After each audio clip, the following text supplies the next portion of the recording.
यावेळेला आपण प्रार्थना करूया. आज विशेष करून मेजामध्ये आम्हाला सहभागी व्हायचं आहे आणि मेजामध्ये सहभागी होण्यासाठी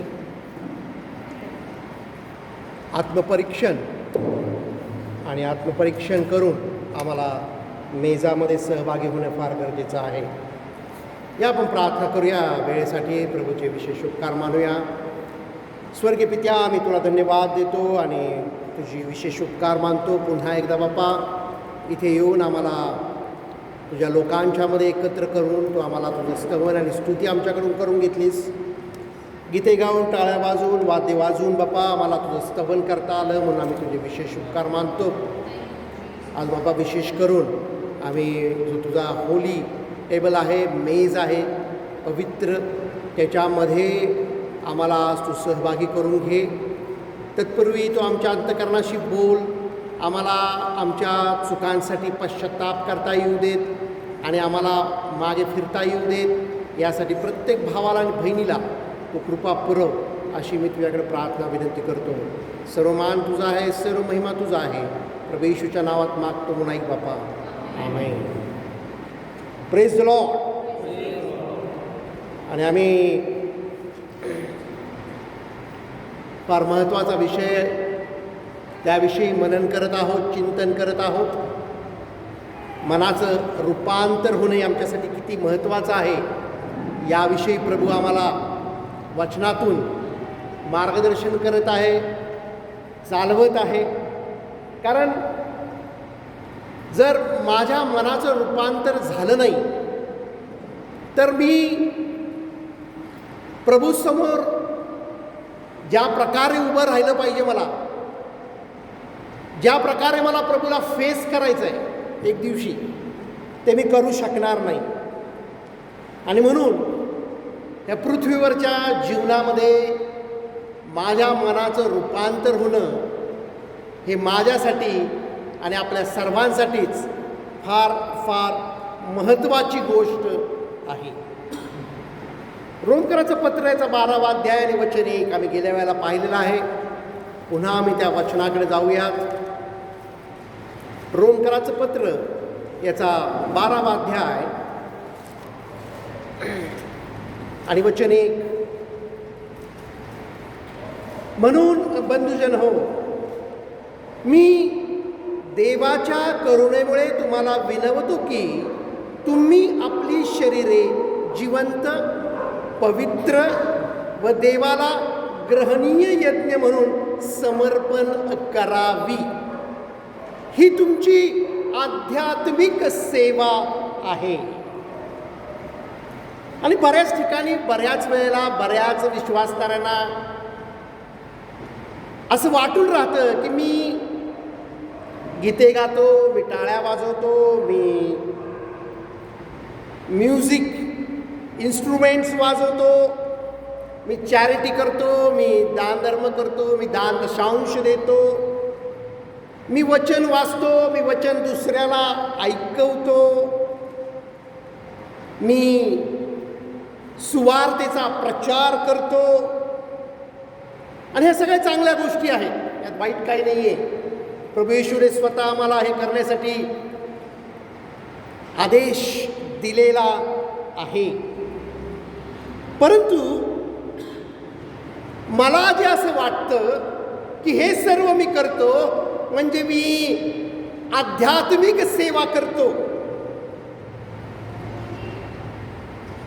हे जे वाटणं आहे, मला ही माझी आध्यात्मिक स्पिरिच्युअल, या ठिकाणी आध्यात्मिक सेवा म्हणलेलं आहे, स्पिरिच्युअल मिनिस्ट्री आहे, तर ही फक्त हाफ स्टोरी आहे. ही काय आहे? ही अर्धीच गोष्ट आहे. ह्या वचनानुसार आध्यात्मिक सेवा म्हणजे काय हे सांगितलेलं आहे. आध्यात्मिक सेवा कोणती आहे? आध्यात्मिक सेवा म्हणजे शरीराचं समर्पण, लिव्हिंग सॅक्रिफाईस, म्हणजेच आध्यात्मिक सेवा. हे आम्ही समजून घेतलं पाहिजे. मी जर म्हणतो की मी मिनिस्ट्री करतो, बघा 2 प्रकारच्या मिनिस्ट्री आहेत. एक सेल्फ मिनिस्ट्री, स्वतःची जी मिनिस्ट्री मी केली पाहिजे, मी स्वतःला ज्या प्रकारे आत्मिक सेवेमध्ये वाढवलं पाहिजे ती सेवा सेल्फ मिनिस्ट्री आपण त्याला म्हणू शकतो. आणि दुसरी जी मी सेवा दुसऱ्यांसाठी करतो, ministry for self, ministry for others. आणि बरेचसे लोक स्वतःला मिनिस्टर न करता इतरांना मिनिस्टर करण्यासाठी, सेवा त्यांची करण्यासाठी अधिक महत्त्व देतात. आणि त्यांना असं वाटतं की ते मिनिस्ट्री करत आहे, ते सेवा करत आहे. परंतु खरी सेवा मी माझं स्वतःच समर्पण, जे देवाला आवडणार आहे, ज्याला या ठिकाणी म्हणलं आहे की तुम्ही आपली शरीरे जिवंत, पवित्र व देवाला ग्रहणीय यज्ञ म्हणून समर्पण करावी, ही तुमची आध्यात्मिक सेवा आहे. ही माझी सेल्फ मिनिस्ट्री आहे.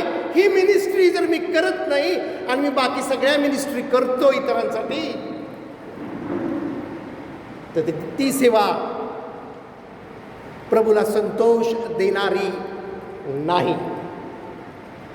मला पहिल्यांदा ही सेल्फ मिनिस्ट्री करता आली पाहिजे. मला स्वतःला पहिल्यांदा माझं शरीर जिवंत असं देवाला समर्पित करता आलं पाहिजे. That is my spiritual ministry. ती तुमची आध्यात्मिक सेवा आहे. मला पहिल्यांदा हे बलिदान करावं लागेल. मला त्या वेदीवरती हा बली, हे अर्पण जे या ठिकाणी करायला सांगितलेलं आहे, ते अर्पण मला पहिल्यांदा करता आलं पाहिजे. आणि जर शरीर म्हणले की बॉडी आली, बॉडी तर आम्ही काय वेदीवरती ठेवू शकत नाही. It is a living body. हे जिवंत शरीर आहे. मग आम्हाला काय वेदीवरती ठेवायचंय? आमचे जे इंद्रिय आहेत, 5 सेन्सेस, जे आमचं शरीर कंट्रोल करतात, जे आमच्या मनाला कनेक्ट केलेलं आहेत.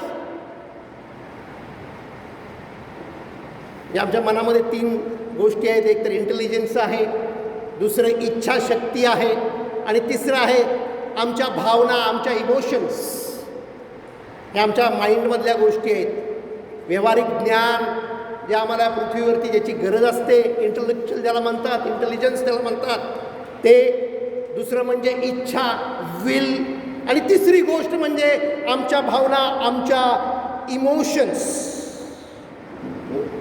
आणि ह्यामध्ये जी इच्छा आहे, इच्छाशक्ती, ही इच्छाशक्ती जी आहे ती नेहमीच देवाच्या आत्म्याला कनेक्ट आहे. आमचे इमोशन्स आणि आमचे इंटेलिजन्स नाही.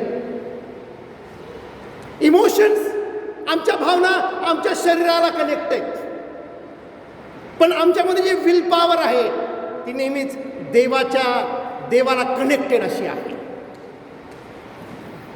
आणि म्हणून ह्या दोघांच्या मध्ये, इच्छा आणि भावना यांच्यामध्ये जे माइंड वर्क करतं, इंटेलेक्च्युअल आमचं जे दोन्हीकडून माहिती मिळते आम्हाला, इकडून पण मिळते, जगाकडून पण मिळते.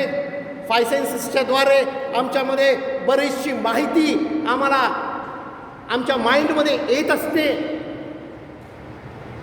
आणि आमची जी विल पॉवर आहे ती कुठल्या बाजूला झुकते याच्यावरती सर्व गोष्टी अवलंबून आहेत. ज्या वेळेला मी म्हणतो की माझं जिवंत शरीर मला अर्पण करायचं आहे, म्हणजे काय करायचं आहे? माझे जे 5 सेन्सेस आहेत, जे माझ्या शरीराला नियंत्रित करतात, कंट्रोल करतात, त्यांना मला त्या वेदीवरती त्याचं बलिदान करायचं आहे. म्हणजेच काय करायचं आहे? त्या ज्ञानेंद्रियांच्यामुळं जी माहिती मला माझ्याकडे येते ते मला किल करायचंय, ते मला मारून टाकायचंय. ज्या वेळेला मी ते मारून टाकेन त्याच वेळेला माझ्या इच्छाशक्तीच्या द्वारे मी देवाची इच्छा समजू शकतो. माझ्या इच्छा आणि देवाची इच्छा हे एक होऊ शकतात, कनेक्ट होऊ शकतात. अन्यथा माझं शरीर नेहमीच मला त्याच्या ज्या इच्छा आहेत त्या पूर्ण करायला सांगत असतं. आणि म्हणूनच बायबल सांगतं की तुमची बॉडी म्हणजे तुमचे 5 सेन्सेस हे तुम्ही मारून टाकले पाहिजेत. जर तुम्ही ते मारणार नाही तर तुम्हाला देवाची इच्छा समजू शकत नाही आणि तुम्हाला देवाची इच्छेप्रमाणे वागता येणार नाही. पवित्र आत्म्याकडून येणारा जो संदेश आहे तो माझ्या माइंडमध्ये येऊ शकत नाही, कारण माझं मन ऑलरेडी ह्या 5 सेन्सेसच्या द्वारे विपरीत झालेलं आहे. मी माझ्या स्पिरिटनं लीड होत नाही, तर मी माझ्या भावनांच्या आहारी आहे आणि मला इमोशन्स ड्राईव्ह करत असतात. 5 सेन्सेस जे आहेत ते माझ्या इमोशन्स इरप्ट करत असतात आणि या इमोशन्स ही माहिती माझ्या माइंडमध्ये गोळा करत असते. माझी बुद्धी त्याच्यावरती मनन, त्याच्यावरती चिंतन करत असतं आणि म्हणून मला ह्या 5 इंद्रियांच्याद्वारे मिळणारी जी इन्फॉर्मेशन आहे ती ब्लॉक करता आली पाहिजे. जोपर्यंत मी ती ब्लॉक करणार नाही तोपर्यंत मला माझं लिव्हिंग सॅक्रिफाईस करता येत नाही. हे बायबल सायन्स आहे, हे आम्ही समजून घेतलं पाहिजे. या ठिकाणी तेच सांगितलेलं आहे की मी तुम्हाला विनंती करतो, तुम्ही आपली शरीरे म्हणजे शरीराला नियंत्रित करणाऱ्या ज्या गोष्टी आहेत त्याचं इंद्रिय दमन करा. जोपर्यंत मी इंद्रिय दमन करणार नाही तोपर्यंत पवित्र आत्म्याकडून माझ्या आत्म्यामध्ये देवाच्या इच्छा मला समजू शकणार नाही. कारण या सगळ्या माहिती कुठून आलेल्या आहेत? जगामधून माझ्यामध्ये आलेल्या आहेत. आमचं माइंड जगाला कनेक्ट झालेलं आहे ह्या 5 सेन्सेसच्या द्वारे. ॲक्च्युली माझं माइंड, माझी बुद्धी, माझं मन हे देवाच्या आत्म्याला कनेक्ट असलं पाहिजे. जोपर्यंत मी त्या ठिकाणी ब्लॉक आणणार नाही, जोपर्यंत मी हे पर्पजली करणार नाही, जोपर्यंत मी हा यज्ञ करणार नाही तोपर्यंत देवाची उत्तम, ग्रहणीय व परिपूर्ण इच्छा काय आहे हे तुम्हाला समजणार नाही. आम्हाला तर जिवंत राहायचंय. जिवंत असताना ते सॅक्रिफाईस आम्हाला करायचं आहे. शरीर अर्पण करायचं म्हणजे ते मारून टाकायचं नाही आहे, तर त्याच्या ज्या कंट्रोल करणाऱ्या गोष्टी आहेत त्या आम्हाला मारून टाकायच्या आहेत. ते बलिदान आहे, तो यज्ञ आहे.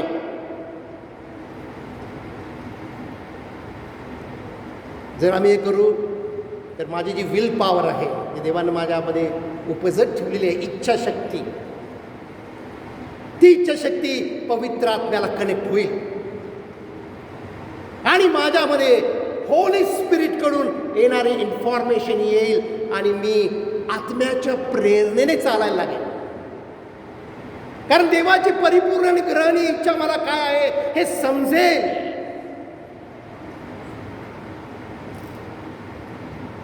Not by sight but by faith.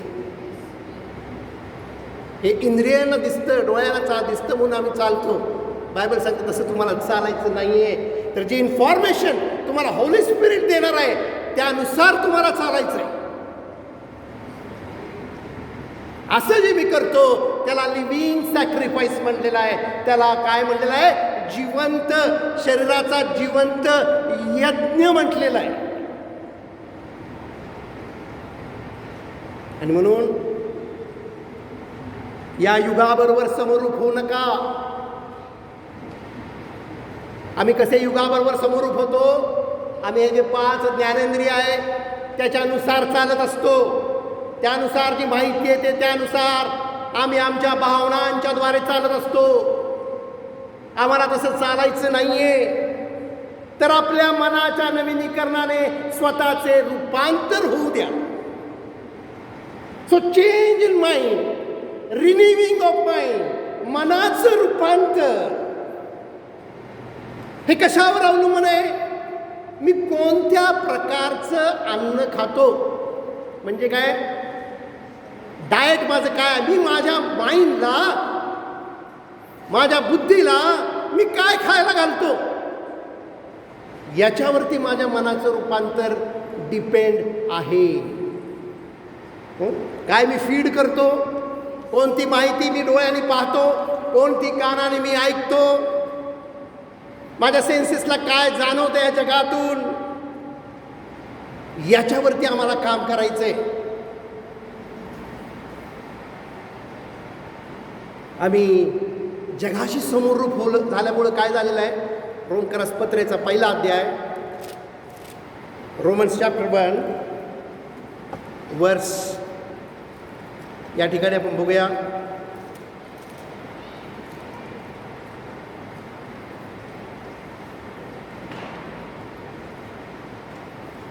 वचन, रोमन्स चॅप्टर 1 वर्स 29. सर्व प्रकारची अनिती. बघा आमचं माइंड कसं विपरीत झालं. कारण आम्ही आत्म्याच्या प्रेरणेने चालत नाही. आम्ही आमची शरीरे जिवंत यज्ञ म्हणून देवाला सादर केली नाहीत. त्याचा परिणाम काय झाला? सर्व प्रकारची अनिती, दुष्टपणा, लोभ, वाईटपणा यांनी ते भरलेले असून हेवा, खून, कलह, कपट, कुबुद्धी यांनी पुरेपूर भरलेले आहेत. हे आमच्या माइंडचं फीडिंग आहे. हे आम्ही अन्न आमच्या माइंडला आजपर्यंत देत आलेलो आहोत. ते चहाडखोर, निंदक, देवाला तिटकारा असलेले, उद्धट, गर्विष्ठ, बडाईखोर, कुकर्म कल्पक, माता पितांची अवज्ञा करणारे, निर्बुद्ध, वचनभंग करणारे, ममताहीन, निर्दयी. बघा किती गोष्टी आमच्यामध्ये ह्या आलेल्या आहेत आणि आमचं माइंड विपरीत झालेलं आहे. ज्या रीतीने वागतात ते मरणास पात्र आहेत. जे आपल्या बॉडीच्या 5 सेन्सेसनं वागतात ते मरणास पात्र आहेत. कारण त्यांचं माइंड अशा प्रकारे करप्ट झालेलं आहे. ह्या सगळ्या गोष्टी आमच्या भावनांना कनेक्ट आहेत. लोभ असू दे, कपट असू दे, आई वडिलांच्या आज्ञा न मानणं असू दे, बडाईखोरपणा असू दे, हे सगळे इमोशन्स आहेत. ह्या सगळ्या भावना आहेत आमच्या. हे सगळ्या आमच्या माइंडमध्ये असलेल्या इमोशन्सला ह्या गोष्टी कनेक्ट झालेल्या आहेत. या जगापासून आहेत. म्हणून बायबल सांगतं या जगाबरोबर समरूप होऊ नका, तर आपल्या मनाचं रूपांतर होऊ द्या. We have to kill them. कसं किल करणार? ज्या गोष्टीमुळे आम्हाला हे फीडिंग मिळतं त्याच गोष्टी आम्हाला वेदीवरती समर्पित कराव्या लागतील, सॅक्रिफाईस कराव्या लागतील. शरीर म्हणले की 5 सेन्सेस आले आणि ते सगळे आम्हाला सॅक्रिफाईस कराव्या लागतील. कसं करणार आम्ही? तिमोथेचं पहिलं पत्र 4 अध्याय, 1 तिमोथी चॅप्टर 4. तिमोथेला पहिलं पत्र 4 अध्याय आणि वचन 8. 1 तिमोथी 4:8. कारण शारीरिक कसरत थोडक्या बाबतीत उपयोगी आहे. शारीरिक कसरत. कोणती कसरत? शारीरिक कसरत. या ठिकाणी बऱ्याच लोकांना वाटतं की फिजिकल एक्सरसाइज, परंतु तो फिजिकल एक्सरसाइज या ठिकाणी नाही आहे.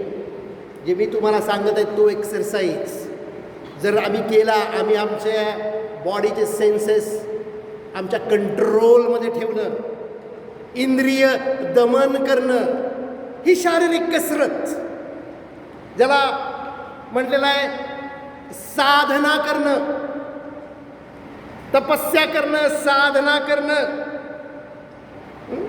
जे अनेक लोक करतात. त्याला काय तुम्ही बायबलच वाचलं पाहिजे असं काही नाही आहे.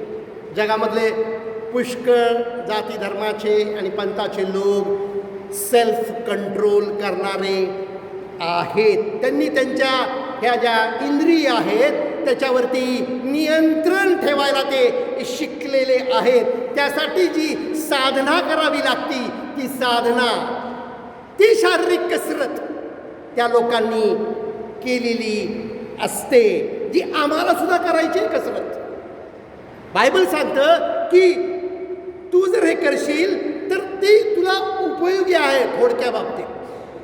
का असं म्हणलेलं आहे? कारण खूप लोक असं करणारे आहेत. तुम्ही जर ही कसरत केली तर काय होईल? तुमच्या माइंडला जो कचरा तुम्ही गोळा करत आहात तो कचरा करायचा तुम्ही बंद कराल. मग तुमचं माइंड आणि तुमच्या ज्या विल आहेत त्या अधिक पॉवरफुल होतील आणि त्या देवाला कनेक्ट होतील.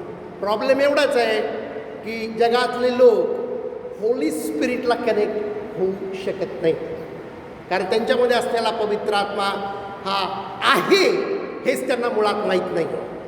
त्यामुळे ते कुठल्या तरी दुसऱ्या आत्म्याच्या प्रभावाखाली येऊन मोठमोठ्या चुका करत असतात.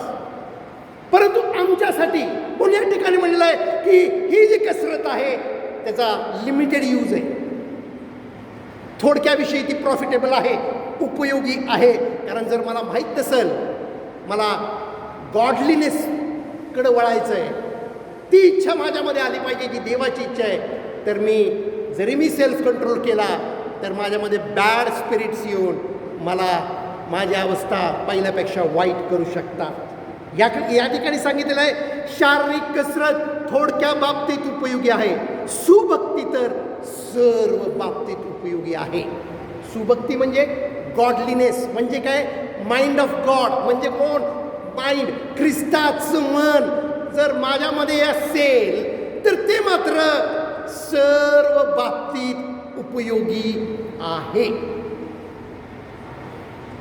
ज्यांना ख्रिस्त माहीत आहे त्यांना हा प्रॉफिट जास्त आहे. ते सेल्फ कंट्रोल पण करत आहेत आणि त्यांना हे पण माहिती आहे की माझं माइंड आता ख्रिस्ताचं माइंड असलं पाहिजे. त्यासाठी ते होली स्पिरिटला कनेक्ट होतात, देवाच्या आत्म्याला कनेक्ट होतात, देवाच्या इच्छेप्रमाणे जगायला लागतात, पवित्र आत्म्याच्या प्रेरणेने चालायला लागतात.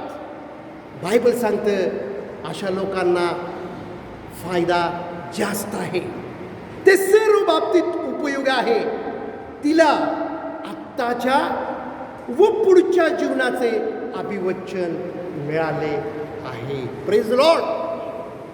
अशा लोकांना आत्ताच्या लाईफमध्ये तर प्रॉमिस आहेच, परंतु आम्हाला मागच्या वेळेला पाहिलं हेच जीवन नाही आहे, हेच आयुष्य नाही आहे, याच्यानंतर सुद्धा आयुष्य आहे, याच्यानंतर सुद्धा सर्व काळाचं जीवन आहे.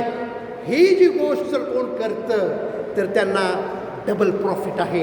ह्या लाईफमध्ये पण प्रॉफिट आहे आणि येणाऱ्या लाईफमध्ये पण प्रॉफिट आहे. कारण शारीरिक कसरत थोडक्या बाबतीत उपयोगी आहे, सुभक्ती तर सर्व बाबतीत उपयोगी आहे. तिला आत्ताच्या व पुढच्या जीवनाचे अभिवचन मिळाले आहे. Praise Lord. आणि म्हणून तुम्ही आणि मी आपल्या मनाचं रूपांतर होऊ दिलं पाहिजे. आम्ही या जगाबरोबर समरूप होता कामा नये. आमचं जे विपरीत मन झालेलं आहे, बुद्धी आमची जी भ्रष्ट झालेली आहे, आम्ही जे इमोशन्सला च्या द्वारे जे जीवन जगत आलेलो आहोत ते आम्ही जगायचं आता बंद केलं पाहिजे. हा 5 सेन्सेसच्या द्वारे आजपर्यंत आम्ही जीवन जगलो ते आम्ही ब्लॉक केलं पाहिजे. तरच देवाची परिपूर्ण इच्छा जी उत्तम अशी आहे, जी परिपूर्ण अशी आहे, ती मला समजू शकते. म्हणून भावांनो आणि बहिणींनो, आमचं डाएट काय आहे?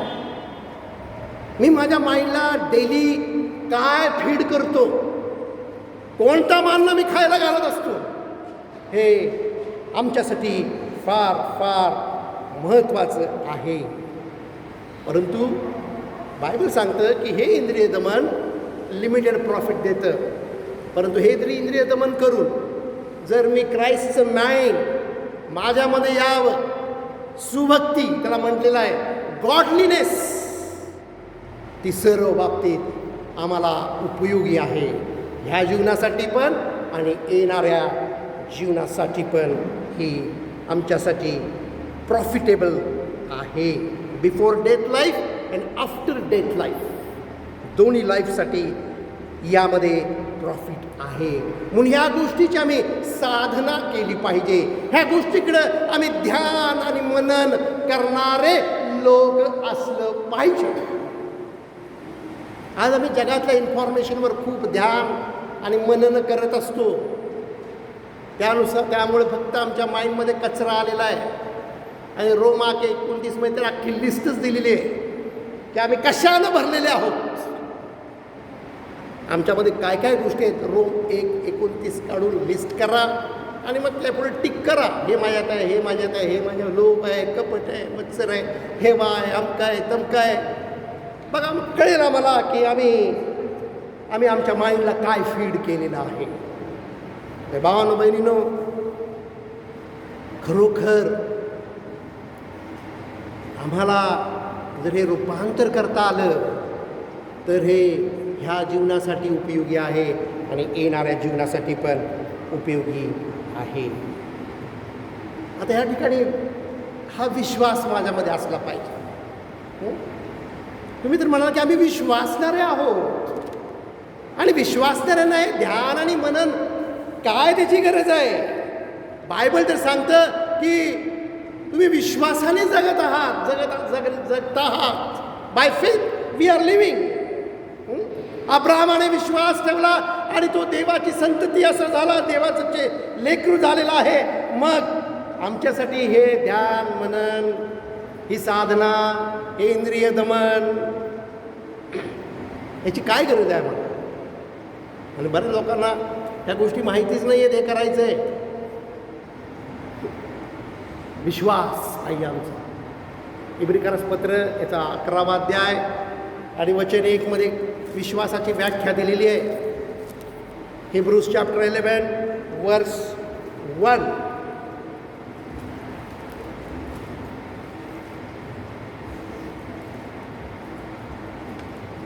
विश्वास ही, इब्रिकराचं पत्र 11वा अध्याय वचन 1, विश्वास ही आशा धरलेल्या गोष्टीविषयीचा भरोसा.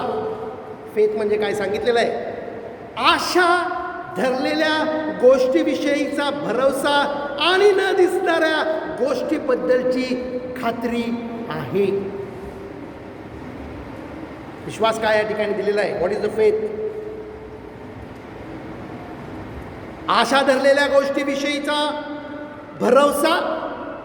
आशा धरलेल्या गोष्टी, आम्हाला आशा असते आणि ती गोष्ट मला मिळणार, हा माझा भरोसा, ह्याला म्हणतात फेथ. आणि एवढंच नाही, आशा तर मी दिसणाऱ्या गोष्टींची लावतो, परंतु न दिसणाऱ्या गोष्टीविषयीची खात्री सुद्धा आहे. आता न दिसणारी गोष्ट कोणती आहे? जर मी गोष्ट कुठली बघितली नसेल तर मी त्याची खात्री कशी ठेवणार? ठीक आहे, हा विषय वेगळा आहे. परंतु या ठिकाणी दिलं आहे की विश्वास म्हणजे आशा धरलेल्या गोष्टीविषयीचा भरोसा. आणि पुढे सांगितलेलं आहे वचन 6 मध्ये, ह्याच अध्यायामध्ये, आणि विश्वासा वाचून त्याला संतोषविणे अशक्य आहे. जर माझ्यामध्ये विश्वास नसेल तर मी देवाला संतुष्ट करू शकत नाही. आणि म्हणून विश्वास फार महत्त्वाची गोष्ट आहे. कारण बघा, ह्या विश्वासामध्येच नीट ऐकून घ्या, ही जी साधना आहे करायची, ज्याला इंद्रिय दमन म्हटलेलं आहे, ती त्याच्यामध्येच दडलेली आहे, त्याच्यामध्येच आहे, त्या विश्वासामध्येच ते आहे. हे मला समजलं पाहिजे. कशा प्रकारे हे 5 इंद्रियांच्या द्वारे मिळणारी इन्फॉर्मेशन डिमॉलिश करायची, हे कशात दडलेलं आहे, कशा प्रकारे ब्लॉक करायचं, हे माझ्या विश्वासामध्येच दडलेलं आहे. आणि या विश्वासामध्येच पवित्र आत्म्याला कसं कनेक्ट व्हायचं हे पण दडलेलं आहे. विश्वास हा आधार आहे, सपोर्ट आहे या गोष्टींचा. रोम 10:17 काय म्हणतं? विश्वास कसा वाढतो? रोमकरासपत्र 10 अध्याय वचन 17. रोमन्स चॅप्टर 10 वर्स 17. याप्रमाणे विश्वास वार्तेने व वार्ता ख्रिस्ताच्या वचनाद्वारे होते. विश्वासा वाचून देवाला संतोषणं अशक्य आहे. विश्वास हा आशा धरलेल्या गोष्टींचा भरवसा आहे. हा विश्वास कशाने येतो? विश्वास वार्तेनं, ऐकण्यानं येतो. आणि काय ऐकण्याने येतो? ख्रिस्ताचं वचन, द वर्ड ऑफ गॉड. हे मी ऐकतो, जे ख्रिस्ताचं वचन आहे ते मी ऐकतो, त्याद्वारे विश्वास माझ्यामध्ये तयार होत असतो. उत्पत्ती 1 पासून प्रगटीकरणाचा 22वा अध्याय आणि शेवटचं वचन 21, बायबलच्या शेवटापर्यंत प्रत्येक गोष्टीमध्ये विश्वासाशिवाय काहीच घडलेलं दिसत नाही. विश्वास आहे म्हणून जे काही बायबल आहे ते घडलेलं आहे. हा फार महत्वाचा सब्जेक्ट आहे. देवालाकडे पण स्वतःकडे काय होता? भरवसा होता, त्याच्याकडे विश्वास होता. त्यानं जे तो बोलला हे घडणार आहे हा विश्वास त्याच्याकडे होता. जर देवाकडे विश्वास नसता तर देव फक्त बोलला असता प्रकाश हो, काहीच झालं नसतं. पण त्याच्याकडे भरवसा होता, त्याच्याकडे विश्वास होता, त्याच्याकडे तो विश्वास होता. त्यानं त्याच्या माइंडमध्ये काय केलं? इमॅजिन केलं की प्रकाश असा असा असला पाहिजे. हे चित्र पहिलं त्याच्या माइंडमध्ये आलेलं आहे, उभारलेलं आहे की लाईट कसा असावा. त्यानं तो लाईट पहिला आतमध्ये पाहिलेला आहे. आम्ही आशा धरतो, काहीतरी पाहतो, आशा धरतो. ही सॉ आतमध्ये त्याने ही आशा ठेवली आणि त्याने निश्चय केला आणि पवित्र आत्म्याने ते रियालिटीमध्ये आणलं. तो बोलला आणि तसं घडलं.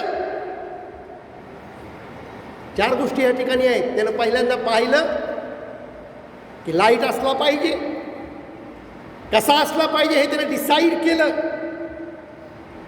आणि तो कसा रियालिटीमध्ये येईल याच्यावर त्याने विश्वास ठेवला आणि तो मुख उघडून बोलला आणि त्या प्रकारे घडलं. आशा, विश्वास म्हणजे आशा धरलेल्या गोष्टीचा भरवसा. तर देवाने विश्वास नसता ठेवला, त्याने डाऊट घेतला असता तर त्याला काहीही घडवता आलं नसतं. तो कितीही बोलत राहिला असता. परंतु त्याने डाऊट त्याच्यामध्ये नव्हता, त्याच्यामध्ये फेथ होता. त्यानं प्रकाश बनण्यासाठी कुठला डिझेल, पेट्रोल, जनरेटर, मोटरचा उपयोग केलेला नाही. त्याने एक विजन बघितलं, त्याने एक गोष्ट इमॅजिन केली की लाईट असला पाहिजे. तो कन्फेस केला, आपल्या मुखाने तो बोलला, विश्वासाने तो बोलला आणि पवित्र आत्मा जे सामर्थ्य बनून रियालिटीमध्ये लाईट तयार झालेला आहे. आशा धरलेल्या गोष्टीविषयीचा भरोसा. मला आशा आहे की आय कॅन डू. मला पवित्र आत्म्याला कनेक्ट व्हायचं आहे.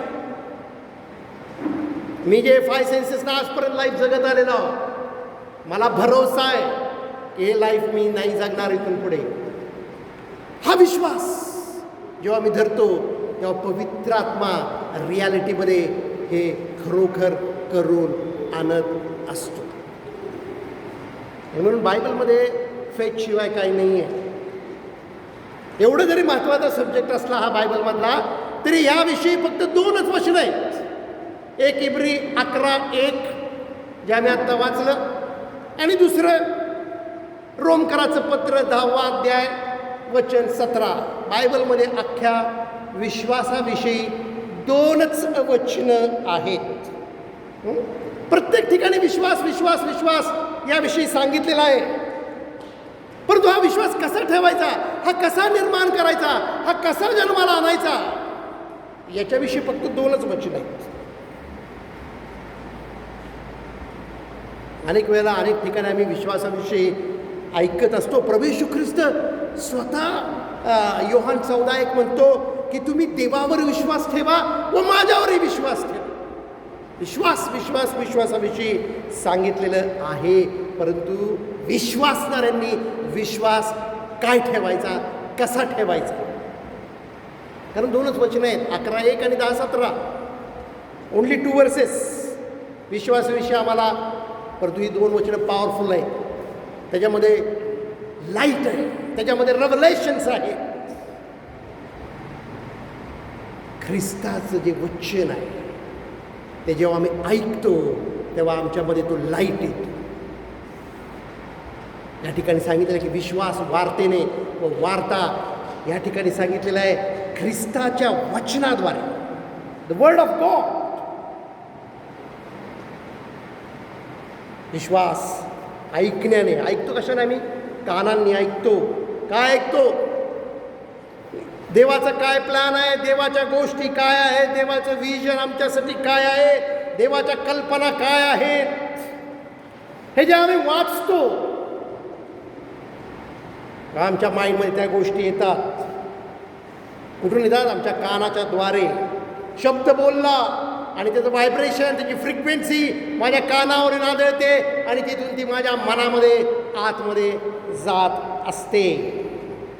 नाही का? आम्ही ऐकतो आणि त्याप्रमाणे होणार. आता माझ्या मनामध्ये एक मी इमॅजिन केलं की तुम्ही सर्वांनी माझ्याकडे हे बोट असं करावं, आणि जर मी तुम्हाला हे सांगितलं तर माझे शब्द तुमच्या कानावर पडतात आणि तुम्ही त्याप्रमाणे ॲक्शन करता. तसंच ख्रिस्ताचं वचन आमच्या कानावर पडतं आणि आमचं माइंड त्याला कनेक्ट होतं आणि त्याप्रमाणे आम्ही कृती करतो. आम्ही त्याप्रमाणे कृती केली पाहिजे. एवढी पॉवर त्याच्यामध्ये आहे. विश्वास वार्तेने, ऐकण्याने व ख्रिस्ताचं वचन ऐकण्याने आमच्यापर्यंत येत असतो. आमच्यामध्ये तो निर्माण होत असतो, आमच्यामध्ये तो प्रोड्यूस होत असतो. म्हणून आम्ही ख्रिस्ताचं वचन ऐकलं पाहिजे. लिस्नर आम्ही असलं पाहिजे. तेव्हा माझ्यामध्ये फेथ हा वाढेल. हे वर्ड ऑफ गॉड आहे, हे प्रिंटेड आहे. आत्ता हे तुमच्या माझ्यासाठी एकत्र एका ठिकाणी या बायबलमध्ये छापून आमच्यासाठी ठेवलेलं आहे. परंतु ते माझ्यामध्ये जेव्हा येईल तेव्हा माझा फेथ इन्क्रीज होईल. परंतु आम्ही केअरलेसली वाचलं, ह्या कारणे ऐकलं, ह्या कारणे सोडून दिलं तर आमचं रूपांतर वगैरे कधीच काही होणार नाही. आमच्यामध्ये कुठलाच चेंज कधीच येणार नाही. कारण जे मी वाचत आहे, जे मी ऐकत आहे त्याच्यावर माझा भरोसा नाही आहे, त्याच्यामध्ये माझा फेथ नाही आहे. परंतु मी जरी ऐकत राहीन ख्रिस्ताचं वचन, त्याद्वारे माझ्यामध्ये विश्वास येतो. कोणतं वचन? मी आता एक्सप्लेन केलं ऑलरेडी की जे वचन आम्ही ऐकलं सुरुवातीला, जे प्रभू येशू माझ्यासाठी काय केलं त्याच्यावर मी भरोसा ठेवला, मला तारण प्राप्ती झाली. That is one type of word की जे देवाची ओळख करून देणार आहे. बायबल आम्हाला देवाची ओळख करून देतं, ते वचन आहे. ते वचन आम्ही वाचतो की देव कोण आहे? देव पवित्र आहे, दुसरं तिसरं काही नाही. त्याच्यापेक्षा देव वेगळं काही नाही. देव म्हणजे होली, नथिंग एल्स. देव म्हणलं तर तो पवित्र. हे कुठून कळतं आम्हाला? हे बायबलमधून कळतं, बाकी कुठून कळत नाही. देव म्हणलं की देवाची ओळख काय? देव पवित्र आहे. हे फक्त सांगणारं बायबल हे एकमेव पुस्तक आहे की देव हा पवित्र आहे. दुसरी गोष्ट आम्हाला काय यातनं कळली की मनुष्य पापी आहे, त्याच्यामध्ये चांगलं काही नाही. We are the sinners. हे कशातनं कळालं? बायबलमधून आम्हाला ह्या गोष्टी कळलेल्या आहेत की आदामानं त्यावेळेला आज्ञाभंग केला आदाम हवेनं आणि मनुष्यामध्ये पाप आलं आणि मनुष्य पापी तेव्हापासून झालेला आहे. डिसओबिडियन्स, आज्ञाभंग, ही माहिती जी आहे सगळी ती या बायबलमधून आम्हाला मिळालेली आहे. आम्ही त्याच्यावर भरोसा म्हणजे विश्वास आम्ही त्याच्यावर केला आणि आम्हाला तारण प्राप्ती झाली. आम्हाला ख्रिस्ताचं नीतिमत्व त्यामुळे प्राप्त झालं. आम्हाला हे कळलं की मी पापी आहे आणि प्रभू येशू ख्रिस्ताने वधस्तंभावरती माझ्यासाठी मला शिक्षा व्हायला पाहिजे होती, पण ती शिक्षा त्याने स्वतः घेतली आणि तो म्हणाला हे बापा यांना क्षमा कर, आणि मला क्षमा मिळाली. मला क्षमा त्याद्वारे मिळालेली आहे. काय आम्हाला माहिती मिळाली? देव पवित्र आहे आणि मनुष्य पापी आहे. तर पापाचं विमोचन काय व्हायचं असेल तर मला प्रभू येशूच्या रक्तावर विश्वास ठेवला पाहिजे. आणि मी विश्वास ठेवला, मला पाप क्षमा मिळाली, मला तारण प्राप्ती झाली. आता मी नीतिमान असा गणला गेलो. पापी लोकांच्या लिस्टमधून माझं नाव काढलं गेलं आणि नीतिमान लोकांच्या लिस्टमध्ये मला टाकण्यात आलं. हा एक भाग या बायबलमधून आम्हाला समजला आहे. आम्ही त्याच्यावर विश्वास ठेवला. हा एक टाईपचा फेथ आहे. हा विश्वास जर ठेवला नाही तर आम्हाला तारण नाही आहे. विश्वासामुळे तारण आम्हाला मिळालेलं. आम्ही फक्त काय केलेलं आहे? कोणती कृती केलेली नाही, कोणती ॲक्शन घेतलेली नाही आहे. आम्ही फक्त विश्वास ठेवला. This is a one type of faith. हा एक फेथ आम्ही म्हणू शकतो की तो वार्तेनं माझ्याकडे आला. ख्रिस्ताची वार्ता, ती शुभवार्ता मला कळाली, मी त्याच्यावर विश्वास ठेवला. दुसरी गोष्ट कोणती? अभिवचनं, प्रॉमिसेस बायबलमध्ये आहेत. कशाविषयी काळजी करू नका, अभिवचन आहे, नाही का? मी सदैव तुमच्याबरोबर आहे, युगाच्या समाप्तीपर्यंत मी तुमच्याबरोबर आहे. हे सगळ्या प्रकारची अभिवचनं बायबलमध्ये आहेत.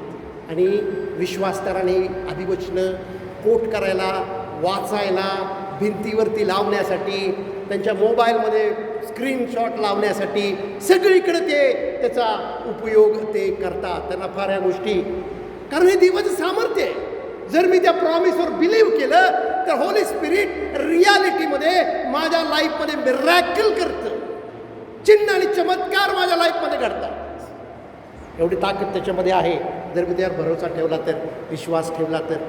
हा दुसऱ्या टाईपचा फेथ आहे की जो मला ठेवायचा आहे. देवाची अभिवचने, अभिवचनांच्याद्वारे मला माझ्या लाईफमध्ये मिरॅकल्स घडून येतात. मला इतरांच्या लाईफमध्ये मिरॅकल करता येतात. हे कशामुळे शक्य आहे? Only because by faith in his promises. आणि ह्यामध्ये पण मला प्रॉफिट आहे. पहिला विश्वास, ज्याच्यामुळे मला पापक्षमा मिळाली, तारण मिळाले. दुसरा, मला या पृथ्वीवरती जीवनामध्ये ह्या अभिवचनांच्याद्वारे देवाचं सामर्थ्य जगामध्ये प्रगट करता येतं. रियालिटीमध्ये या गोष्टी आणता येतात. दिस इज अ सेकंड फेथ, तो आमचा आहे. परंतु अनेकांनी इथे फुल स्टॉप दिलेला आहे. एवढंच नाही आहे, ह्या बायबलमध्ये आज्ञांचा पण एक विभाग आहे, नियम. या ठिकाणी प्रभूनं आम्हाला काही गोष्टी करायला सांगितलेल्या आहेत आणि काही गोष्टी आम्हाला करायच्या नाही आहेत म्हणून सांगितलेल्या आहेत. हा तिसऱ्या टाईपचा फेथ आमच्यामध्ये असला पाहिजे. हा विश्वास आमच्या मनाचं रूपांतर करणारा आहे. हा विश्वास ख्रिस्ताचं मन मला प्राप्त करून देणारा आहे. हा विश्वास मला या जगामध्ये आणि येणाऱ्या जगामध्ये प्रॉफिट करून देणारा आहे. This is a third type of faith. Word of God, instructions. इन्स्ट्रक्शन्सचा जो भाग आहे, do this, do not do this, हे जर सत्य आम्हाला मिळालं हा जर विश्वास माझ्यामध्ये असेल की हे जर मी करतो याप्रमाणे, तर माझ्या माइंडचं रिन्यूइंग होतं. आणि माझं माइंडचं रिन्यू झाल्याशिवाय मला देवाची जी उत्तम अशी जी त्याची परिपूर्ण अशी जी इच्छा आहे माझ्या लाईफसाठी ती समजू शकते. हा विश्वास माझ्यामध्ये निर्माण झाला पाहिजे. मी ह्याच्याकडे जर दुर्लक्ष केलं तर माझ्या मनाचं रूपांतर कधी होऊ शकत नाही. विश्वासाने मला तारण मिळेल, माझ्या लाईफमध्ये चिन्ह चमत्कार होतील, हिलिंग मला मिळेल, कारण मी प्रॉमिसवरती बिलीव केलं.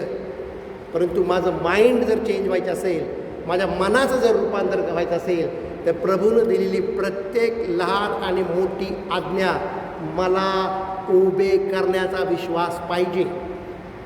मत्तईचा 5वा अध्याय आणि वचन 19. मत्तई 5, मॅथ्यू चॅप्टर 5 वर्स 19 पासून पुढे काय लिहिलं आहे आपण या ठिकाणी वाचूया. मत्तई 5 आणि 19 पासून पुढे.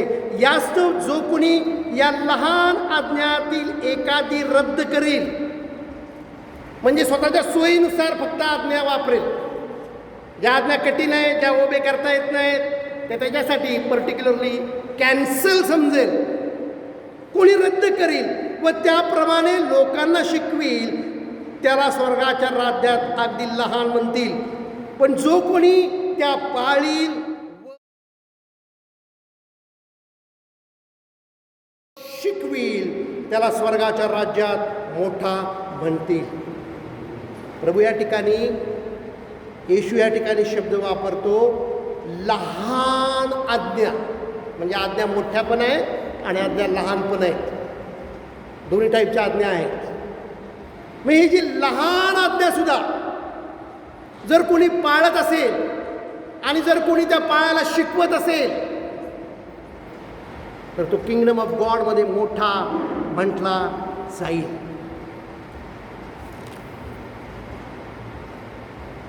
मग पुढं आज्ञा आम्ही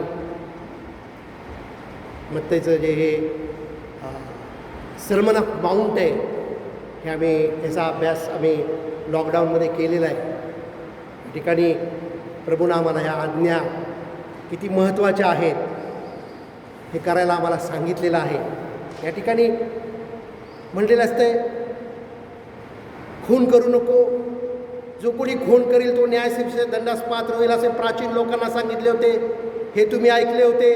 मी तर तुम्हाला सांगतो, जो कोणी आपल्या भावावर उगाच रागवेल, रुसेल, रागवेल, उगाचच मनामध्ये काहीतरी ठेवील, उगाचच रागवेल, तो न्यायसभेच्या शिक्षेस पात्र होईल. आता या आज्ञाचा विभाग इथून पुढे सुरू झालेला आहे. 10 आज्ञा तर होत्याच. 4000 वर्षापूर्वी, 4000 वर्ष किंवा जेव्हापासून मोशेने नियमशास्त्र दिलं, तेव्हा देवाने त्यांना 10 आज्ञा दिल्या होत्या, इतरही आज्ञा दिल्या होत्या. आणि ते मोडायचे ते, त्यासाठी देवानं काहीतरी एक विधी नेमले होते, काही यज्ञ करायला सांगितले होते, तेव्हा जाऊन ते देवाबरोबर कनेक्ट व्हायचे. परंतु आता मात्र आमच्यामध्ये पवित्र आणि आम्ही जे पापी, याच्यामध्ये प्रभू येशू ख्रिस्त कनेक्शन आहे. आणि या प्रभू येशू ख्रिस्ताने आम्हाला सांगितलेलं आहे, आता मी तुम्हाला हे सांगतो, तुम्ही ह्याप्रमाणे कराल तर तुम्ही देवाशी कनेक्ट व्हा. आता कुठला यज्ञ वगैरे आम्हाला बळी, बकरा, लॅम्प द्यायचा नाही आहे. प्रभू येशू ख्रिस्ताने एकदाच स्वतःचं समर्पण केलेलं आहे. आता तो म्हणतो की मी तुम्हाला सांगतो, तुम्हाला देवाबरोबर जर कनेक्ट व्हायचं असेल तर इन्स्ट्रक्शन्स पाळाव्या लागतील, आज्ञा उभे कराव्या लागतील. आणि हा आज्ञाचा जो भाग आहे तो आमच्या मनाचा रूपांतर करणार आहे.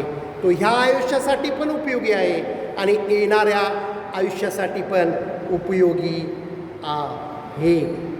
आणि म्हणून लहानातली लहान, उगाच रागवणे फार लहान गोष्ट वाटते, फार छोटी गोष्ट वाटते, परंतु देवासाठी ती फार महत्त्वाची गोष्ट आहे. तो न्यायसभेच्या शिक्षेस पात्र होईल. जो कोणी आपल्या भावाला अरे वेडगळा असे म्हणेल, तो वरिष्ठ सभेच्या शिक्षेस पात्र होईल. उगाच आपल्या भावाला वेडा आहेस तू असं म्हणेल. आपण कितीतरी वेळा कितीतरी लोकांच्याबद्दल आम्ही कितीतरी अपशब्द वापरतो, पण हे फार सिरियस मॅटर आहे. यामुळे आमचं मन विपरीत होतं. या ठिकाणी म्हटलेलं आहे, जो कुणी त्याला अरे मूर्ख असे म्हणेल तो तर नरक अग्नीच्या शिक्षेस पात्र होईल. आणि मग पुढे बरीचशीच आज्ञा न्यू टेस्टमेंटमध्ये आम्हाला कंटिन्युअसली गॉस्पल्स नंतर सगळ्या पत्रांच्यामध्ये ह्या नवीन कराराचं कुठलंही पान तुम्ही उघडा, त्यामध्ये तुम्हाला इन्स्ट्रक्शन्स वाचायलाच मिळतील. आज्ञा ह्या दिलेल्याच आहेत. आणि म्हणून आमच्यासाठी हे ओबिडियन्स फार महत्त्वाचं आहे, कारण आमचं माइंड हे करप्ट झालेलं आहे. त्याचं रूपांतर आम्हाला करायचं आहे, ते आम्हाला आता रिपेअर केलं पाहिजे. हे रिपेअरिंग ह्या 3rd डिपार्टमेंटमध्ये आहे. या ठिकाणी ज्या काही आज्ञा आहेत त्या आम्ही लिस्ट आऊट करून त्या आम्ही लहानातल्या लहानापासून मोठ्यातल्या मोठ्यापर्यंत सगळ्या आम्ही उभे करत राहिलो तर आम्ही आमच्या येशूसमोर फेस टू फेस त्या दिवशी उभे राहू शकतो. या भावांनो बहिणींनो, आपण या ठिकाणी थांबणार आहोत आणि मेजामध्ये आम्ही पटकन सहभागी होणार आहोत. आपल्या मनाची तयारी आम्हाला करायची आहे. हे मन फार महत्त्वाची गोष्ट आहे आमच्यासाठी आणि त्याचं रूपांतर आत्ता प्रभू आमच्याबरोबर करत आहे या वचनाच्याद्वारे. त्याला आपण धन्यवाद देत राहू आणि विश्वासाने आम्ही मेजामध्ये सहभागी होऊया. स्वर्गीय पित्या, आम्ही तुला पुन्हा एकदा धन्यवाद देतो बाप्पा. आज आम्ही आशीर्वादित लोक आहोत. तुझं सत्यवचन आमच्या कानापर्यंत येत आहे आणि त्याद्वारे बाप्पा आमच्या मनाचं रूपांतर तू करत आहेस, म्हणून तुला धन्यवाद आणि धन्यवाद आणि धन्यवाद देतो. ह्या वेळेमध्ये बाप्पा या ठिकाणी आज आम्हाला मेजामध्ये सहभागी करून घे. त्यासाठी आमच्या अंतःकरणाची तयारी तू कर. आम्ही आत्मपरीक्षण करावं. ज्या गोष्टी आम्हाला सोडून द्यायच्या आहेत त्या गोष्टी सोडून देण्यासाठी आम्ही त्या गोष्टीकडे कन्फेस कराव्यात. त्या गोष्टीसाठी आम्ही निश्चय करावा आणि पुन्हा आम्ही माघारी फिरावं. आम्ही वळावं आमच्या पातकांपासून. म्हणून प्रत्येक भावा बहिणीला ही तयारी करण्यासाठी पवित्र आत्म्याच्याद्वारे तू सहाय्य कर, अशी तुझ्याकडे प्रार्थना आणि विनंती करत आहे. Thank you Jesus, thank you Holy spirit. याला आपण मेजामध्ये सहभागी होऊया आणि भाकर मोडणार आहोत आपण.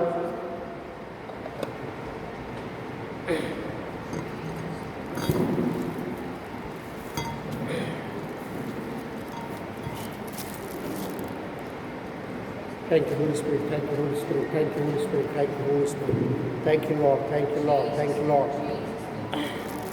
पॉल काय म्हणतो याकडे आपण आपले लक्ष लावूया. कारण जे मला प्रभूपासून मिळाले तेच मी तुम्हाला सांगितले आहे की ज्या रात्री प्रभू येशूला धरून नेण्यात आले त्या रात्री त्याने भाकर घेतली, आभार मानून ती मोडली आणि म्हटले, हे माझे शरीर आहे, हे तुमच्यासाठी आहे, हे तुमच्यासाठी तुटलेलं आहे, माझ्या स्मरणार्थ हे करा. होय बाप्पा, आज हे जे शरीर तू आमच्यासाठी मोडलंस, या शरीराचं तू अर्पण केलंस, जिवंत शरीर तू ज्या प्रकारे सादर केलंस ते आज त्याच्यामध्ये सहभागी तू आम्हाला करून घेत आहेस. याद्वारे तू आम्हाला सांगितलेलं आहेस की तुम्ही सुद्धा तुमची शरीरे जिवंत ग्रहणीय अशी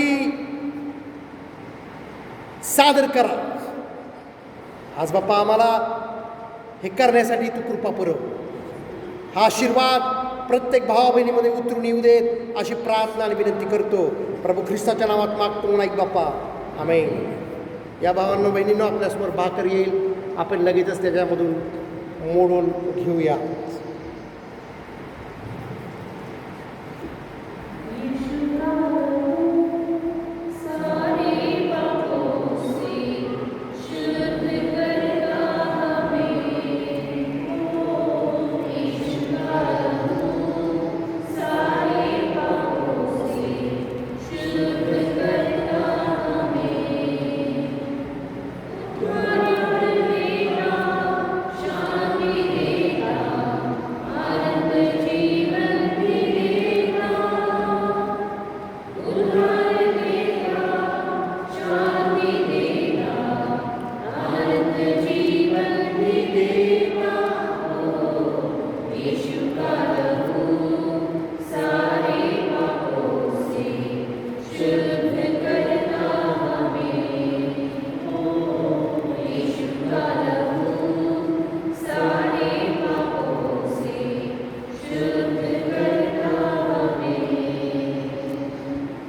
आपण सर्वजण या भाकरीमधून घेऊयात.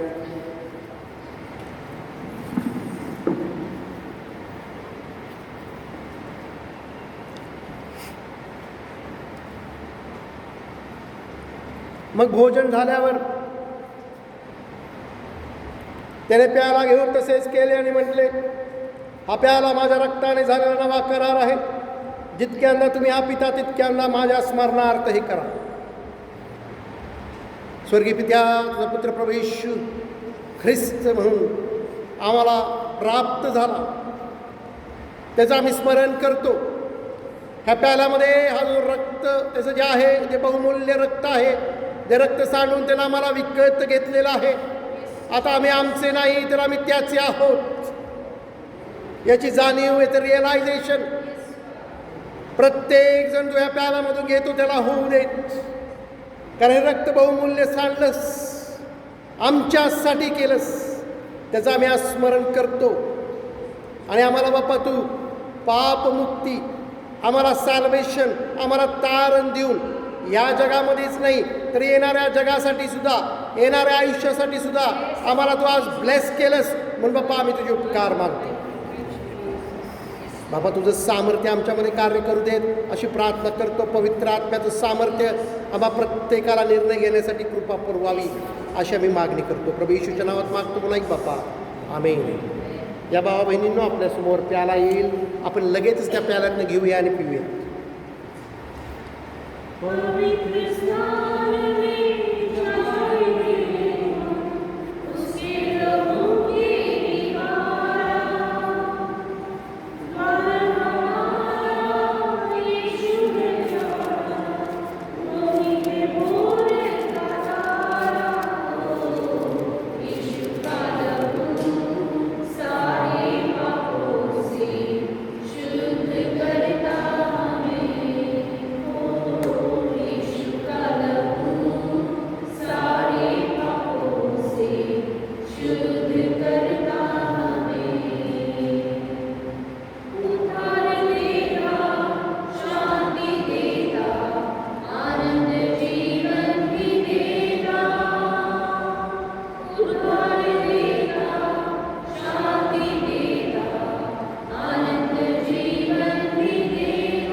Thank you Lord, thank you Holy spirit.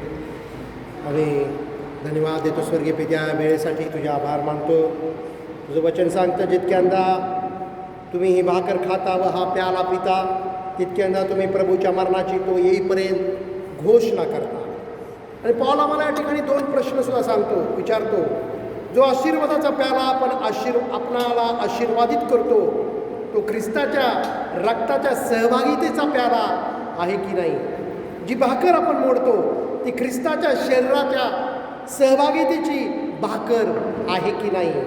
आपण पुष्कळ जण असू, एक भाकर एक शरीर असे आहोत, कारण आपण सर्व त्या एका भाकरीचे भागीदार आहोत.